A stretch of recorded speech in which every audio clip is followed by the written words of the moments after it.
1 তারিখ সন্ধ্যে 6:30টার পর থেকে প্রায় সমস্ত চ্যানেলে এক্সিট পোল শুরু হলো। 2 ও 3 তারিখ শেয়ার বাজার একদম লাফিয়ে উঠে পড়ল। তারপর 4 তারিখ রেজাল্ট আসার পর সেই শেয়ার বাজার প্রায় 4300 পয়েন্ট মতো সেন্সেক্স নিচে নেমে গেল। আর 1 তারিখের এই এক্সিট পোল দেখে যেসব লগ্নিকারীরা শেয়ার বাজারে লগ্নি করেছিলেন তাদের এক ধাক্কায় প্রায় 45.56 লক্ষ কোটি টাকা উড়ে চলে গেল। আর টাকার দাম পড়ে গেল প্রায় 45 পয়সা। আর শেয়ার বাজারে যেসব বিনিয়োগকারীরা বিনিয়োগ করেছিলেন তারা এই ভুয়ো এক্সিট পোল, এই মিথ্যা এক্সিট পোলের ফলে পথে বসলো সকলে। কিন্তু আমার আপনার মনে একটা প্রশ্ন জাগতেই পারে যে এমন এক্সিট পোল কেন হলো। যদি সেই উত্তর দিতে চায় আপনারা একটু মনে করে দেখবেন, সংসদে দাঁড়িয়ে উনি বলেছিলেন ইস বার 400 পার, ও বিভিন্ন জনসভাতেও বলেছিলেন ইস বার 400 পার। তো আমাদের এখানে যে গদি মিডিয়াগুলো, পাচাটা মিডিয়াগুলো, দালাল মিডিয়াগুলো আছে, তো ওনার কথা তো শুনতে হবে, কারণ গুরুদেব যখন বলেছে 400 পার, তো গুরুদেবের কথা তো রাখতেই হবে।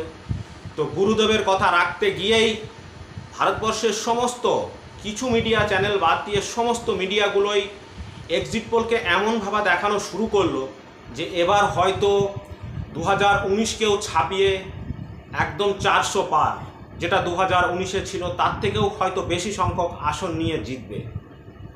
আর এই মিথ্যা প্রচারকেই কিছু লোক সত্য ভেবে যারা শেয়ারে টাকা ইনভেস্ট করেছিলেন সেই সব লোকগুলোর টাকা উড়ে গেল বা ডুবে গেল। কিন্তু আমাদের প্রশ্ন থাকবে এখানে, কোথায় গেল সে টাকা? এবার যদি বাংলা মিডিয়ারগুলোর কথায় আসি, তো বাংলার যে এক্সিট পোল দেখানো হয়েছিল সেখানে বাংলায় সেকেন্ড গুরুদেব, যিনি বাংলায় রোজ নিত্যযাত্রী ছিলেন, তো বাংলায় প্রতিটি সভায় তেনার দাবি ছিল ইস বার 30 পার। তো 30টা আসন তিনি দাবি করেছেন। আর বাংলার চটিচাটা মিডিয়াগুলো তারা কি চুপ করে বসে থাকবে? সেকেন্ড গুরুদেবের কথা তো শুনতে হবে। তো সেকেন্ড গুরুদেবের কথা শুনে বাংলার প্রত্যেকটা মিডিয়া, কয়েকটা মিডিয়া বাদ দিয়ে প্রত্যেকটা মিডিয়া 27 থেকে 31, বা আগে থেকে জানতো 27 থেকে 31। আর বাংলায় কিছু ইউটিউবার আছে, সেই ইউটিউবারগুলো কি করছে, কি যেন ওই কিশোর আছে, কি এমন হরিদাস পাল তিনি, বা তেনার যে কি দক্ষতা আছে সেটা জানা নেই। তিনি আজ টাকা দিলে এদিকে, কাল টাকা দিলে এদিকে, যেদিকেই টাকা দেবে সেদিকেই তিনি গেয়ে দেবেন।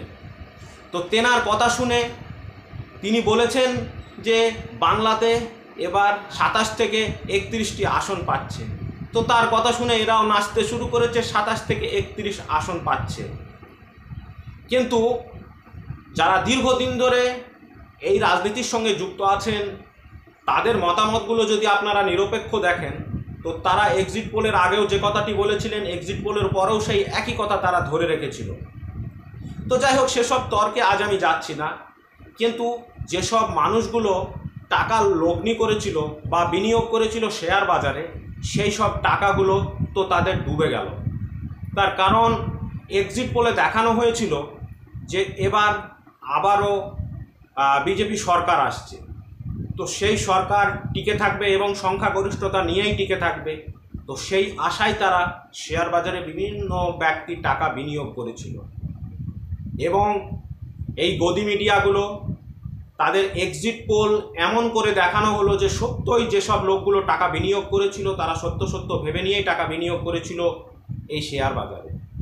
কিন্তু 4 তারিখে যখন রেজাল্ট আউট শুরু হলো তখন আসল সত্যটা সামনে এলো। শেয়ার বাজার হু হু হু করে পড়ে গেল। শেয়ার বাজার প্রায় 4,300 পয়েন্ট মতো নিচে নেমে গেল। টাকার দাম 45 পয়সা কমে গেল এবং লগ্নিকারীদের 45.56 লক্ষ কোটি টাকা ডুবে গেল। এখন আমার আপনার মনে প্রশ্ন আসতেই পারে যে এই টাকাগুলো গেল কোথায়? এ প্রশ্নগুলো তো আসতেই পারে। তার কারণ এত মোটা অঙ্কের টাকা কোথায় গেল সেটা কি ইডির নজরে আসেনি বা ইডির নজরে আসবে না? অবশ্যই আসা দরকার, আপনারা কমেন্টে জানাবেন। আর এক্সিট পোল নিয়ে আমি যদি কথা বলি, তো এক্সিট পোল ভারতবর্ষে 140 কোটি মানুষ, 140 কোটি মানুষের ওপরে কি এক্সিট পোল করা হয়? হয় না। হয়তো 2-4 হাজার মানুষের উপরে তাদের মতামত নিয়ে আমার মনে কি আছে, আমি কাকে ভোট দেব, আমি কি কাউকে বলে বেড়াবো যে আমি একে ভোট দেব তাকে ভোট দেব? তাই এক্সিট পোলগুলো সম্পূর্ণ ধারণা।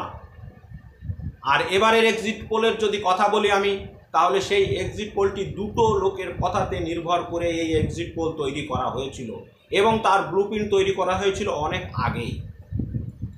তো যাই হোক, এক্সিট পোল কখনো মেলে কখনো মেলে না, সেটা বড় কথা নয়। বড় কথা সেই এক্সিট পোলকে বিশ্বাস করে যে মানুষগুলো টাকা লগ্নি করলো, সেই টাকার দায় এখন কে নেবে? সেই টাকাগুলো গেল কোথায়?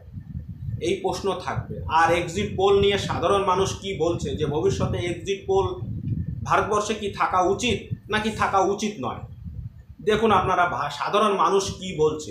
মানুষের ক্ষতিকারক বলে আমি মনে করি, এটা যত তাড়াতাড়ি সম্ভব এদেরকে নিয়ন্ত্রণ করা উচিত অথবা একবারে বন্ধ করা উচিত। এক্সিট পোলকে কেউ বিশ্বাস করেনি আর করবেনি।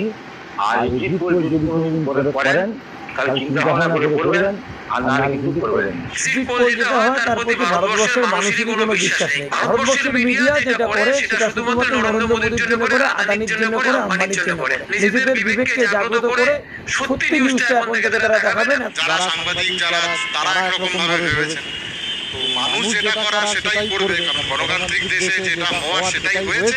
না করাই ভালো। মানুষ সাধারণ মানুষ ভয় পাচ্ছে এক্সিট পোল দেখে। হ্যাঁ, এগুলো বন্ধ করা উচিত। ন্যাশনাল চ্যানেলগুলো যেভাবে এক্সিট পোল দেখিয়েছে মানুষের কাছে, এটা ভুল বার্তা। এবং এক্সিট পোলের যে একটা মিথ্যা প্রচার, সেটা ইমিডিয়েট বন্ধ হওয়া উচিত। সংবাদ মাধ্যমের নিরপেক্ষতা বজায় রাখাটা খুব দরকার। কাউকে তোষণ করা, তেল মাখানো এসবের প্রয়োজন নেই। এগুলো হচ্ছে একটা চমক তৈরি করা, এর কোনো সার্বত্তা নেই। এটা হচ্ছে 1 নম্বরে ভিউ পোল। এটা বারে বারে প্রমাণিত হয়েছে, 16 সালে হয়েছে, 19 সালে হয়েছে, 24 সালেও হবে হয়েছে। আমার মনে হয় এইসব এক্সিট পোল যারা করছে তাদের নিয়ন্ত্রণে আসা উচিত এবং এগুলো অবিলম্বে বন্ধ করা উচিত। এই এক্সিট পোল জিনিসটা না করাই ভালো। এই এক্সিট পোলের ফলে সাধারণ মানুষ যে দলকে আগে থেকে ভয় খেয়ে যায়। এটাকে মানুষ অতটা গুরুত্ব দেয় না, তার কারণে এক্সিট পোলকে এক্সিট পোল হিসাবেই দেখে এবং এটাকে যে 100% ঠিক হবে এটাও কিন্তু মানুষ ভেবে নিয়ে কোনো সিদ্ধান্তে আসে না, কারো সংবাদ মাধ্যমে আসে না, সাধারণ মানুষ আসে না। এরা যেভাবে এটা তো পার্টি দালালি করছে, এগুলো ঠিক না। এগুলোকে না করাই ভালো, এগুলো বন্ধ করে দেওয়া আমার মনে হচ্ছে ভালো। এরকম বিভ্রান্ত করে মানুষের কোনো করার কোনো দরকার নেই। মানুষের বিভ্রান্ত হয় এসি ঘরে বসে তথ্য নিয়ে মানুষের সামনে উপস্থাপন করে মানুষকে বিব্রত করে, তার আমরা তীব্র ধিক্কার জানাই এবং আগামী দিনে যাতে এরকম খবর পরিবেশিত না হয় তার জন্য আমি অনুরোধ রাখবো। দলের কিছু টাকা পয়সা খেয়ে এরকম একটা উল্টোপাল্টা এক্সিট পোল করেছিল। আমার মনে হয় যে এগুলো বন্ধ হয়ে যাওয়া উচিত, কারণ এতে মানুষের ভালো জায়গায় ক্ষতি, এটা ভালো কিছু হয়। পাবলিক ভোট দিয়েছে, ফাইনালি কি আসবে তার উপরে রেজাল্ট তো আসবেই, রেজাল্ট উপরে থাকা উচিত, এক্সিট পোল হওয়া দরকার। মানে যে সাংবাদিক বলতে পারে, তাদের চ্যালেঞ্জার বলতে পারে, কিন্তু আমাদের বিশ্বাস মুখ্যমন্ত্রী মমতা ছাড়া বাংলায় কেউ থাকবে না। এক্সিট পোল নাই ভালো, জনতা জানে যে কারা দেশে ভালো করছে আর কারা ঠিকঠাক কাজ করছে না। তো জনতা যেটা ভালো বুঝবে সেটাই। কিছু কিছু মিডিয়া কিছু কিছু দলের হয়ে কাজ করে এক্সিট পোলটা তৈরি করছে। তো এইভাবে যদি এক্সিট পোল তৈরি করা হয় তাহলে এক্সিট পোল বন্ধ। তো যাই হোক, আজকের ভিডিওটা শেষ করব। আজকের ভিডিওটা কেমন লাগলো আপনাদের অতি অবশ্যই নিচে কমেন্ট বক্সে জানাতে ভুলবেন না।